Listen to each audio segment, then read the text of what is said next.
අද අපි ඔබ රැගෙන යන්නේ චීනය, ලාओසය හා කාම්බෝජයට මායිම්බ දකුණු චීන මුහුදට දිගු පෙරළ තීරයක් වීදී ඇති අග්නිදිග ආසියාවේ සුන්දර ප්‍රදේශයක් වන වියට්නාමය වෙතටයි. උතුරේ චීන දේශ සීමාවේ සිට මේකොං ඩෙල්ටාව දක්වා වූ දිගු භූමියක් හිමි වියට්නාමය ඉතිහාසයේ පුරා චීන බලපෑම්, ප්‍රංශ යටත් විජිත පාලනය හා යුද්ධාමෝයේ සිය අනන්‍යතාව රැකගත් රටක්.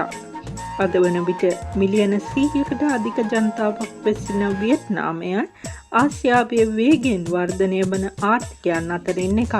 වියට්නාමයේ ජනගහනයෙන් බෞතරය කිං හෙවත් වියට් ජන වර්ගයට අයත් වන අතර තවත් ජන වර්ග 53ක් රටේ කඳුකර හා විවිධ ප්‍රදේශවල වාසය කරනවා. මේ නිසා වියට්නාමය බහු සංස්කෘතික දේශයක්. වියට්නාම භාෂාව නිල භාෂාව වන අතර ජන වර්ග 54ට අයත් ප්‍රජාවන් අතර විවිධ භාෂා හා උපභාෂා භාවිතා වනවා.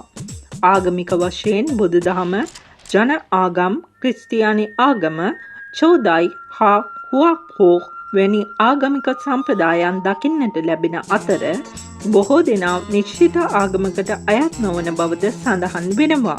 වියට් යන්න දකුණු ප්‍රදේශයේ ජනතාව සමග සම්බන්ධ වන අතර නාම් යන්න දකුණ යන අර්ථය දරනවා.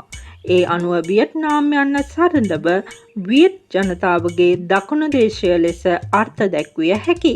අද වියට්නාමේ අගනගරය හනොයි වන අතර එරට නිල මුදල් ඒකකය වියට්නාම ඩොංය.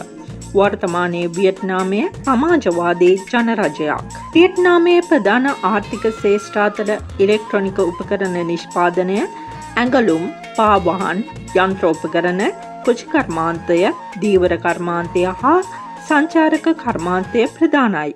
සහල්, කෝපි, කළුගම්බිරිස්, කජු, රබර්, තේ හා මෝදු ආහාර එරට ප්‍රධාන අපනයන නිෂ්පාදන අතරට එක් වෙනවා.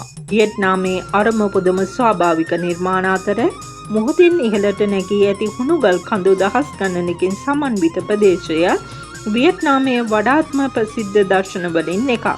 ඊට අමතරව සංඩොං ගුහාව ලෝ විශාලතම ස්වාභාවික ගුහාව ලෙස ප්‍රසිද්ධ අතර එහි ඇතුළත වනාන්තරයක් හා ගංගාවක් පවා දකින්නට ලැබෙනවා. යුද්ධයෙන් දැඩි ලෙස විනාශ වූ රටක් වුවත් අද වියට්නාමය වේගයෙන් ඉදිරියට යන දේශයක්. පුරාණ සංස්කෘතිය, මීකොං ගඟ, කෝපි සුවඳ, යුද ඉතිහාසය හා අති විශාල ස්වාභාවික උරුමයන් එකට එක් වූ වියට්නාමය සැබවින්ම යුද්ධයේ අලුමතින් නැගී සිටි රත්තු මකරාගේ දේශය ලෙස හැඳින්විය හැකි. තවත් ලෝක පුදුමයන්ගෙන් පිරුණු ඉසව්වක තොරතුරු සමග නැවත හමුවෙමු.